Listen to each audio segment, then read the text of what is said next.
Materials కూడా మంచిగా ఇంట్రెస్టింగ్గా బాగా మంచిగా చేస్తారు, యాక్టింగ్ చేస్తారు. మ్యూజిక్ అయితే చాలా బాగుంది, అంటే ఫ్యామిలీతో చూడొచ్చు, ఫ్రెండ్స్తో చూడొచ్చు. లవ్ స్టోరీ ఉంది, ఎమోషనల్ ఉంది, సాంగ్స్ కూడా చాలా చాలా బాగున్నాయి. ఖచ్చితంగా డోంట్ మిస్, అందరూ చక్కగా చూడండి. మేడం మూవీ ఎలా ఉందండి? చాలా బాగుంది, మస్తు, చాలా బాగుందండి. కామెడీ అయితే చాలా బాగుంది, చెప్తున్నాను కదా. అస్సలు బోర్ అనిపించదు, సినిమా మాత్రం అస్సలు ఒక్క నిమిషం కూడా బోర్ అనిపించదు.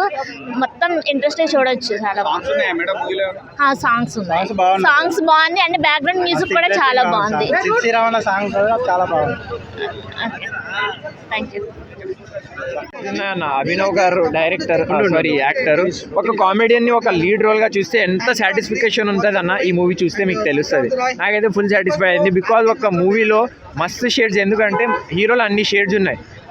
ఒక మెసేజ్ కూడా ఉందన్న, కష్టాలు ఉంటే దాటుకుంటూ వెళ్తేనే సక్సెస్ వస్తుంది, అది చూసి అక్కడే ఉంటే ఓడిపోతాం అంతే.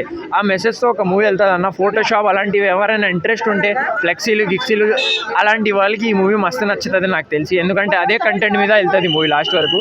ఫస్ట్ హాఫ్ కొంచెం ఎంటర్టైనింగ్ అయిపోతుంది, సెకండ్ హాఫ్ ఇమోషనల్ అయ్యి మళ్ళీ లాస్ట్కి ప్యాక్ అయిపోతుంది అన్న. సూపర్ అన్న. One man show. అభినవ్ గారు అయితే వన్ మ్యాన్ షో. హీరోయిన్ గారికి ఎక్కువ ఫోకస్లో పెట్టలే, ఆ లవ్ స్టోరీ అనేది కూడా ఎండ్ చేయలే, కానీ ఎంతవరకు ఉందో అంతవరకు బాగుందన్న. అంతే. ఇంకా మీరు వచ్చి ఈ వీకెండ్కి ఎంటర్టైనింగ్ మూవీ చూడండి. ఎవరికైతే ఎంటర్టైన్మెంట్ ఇంకా ఎమోషనల్ కలిసి కావాలంటే మస్తు షేడ్స్ చూడండి అంతే. Thank you.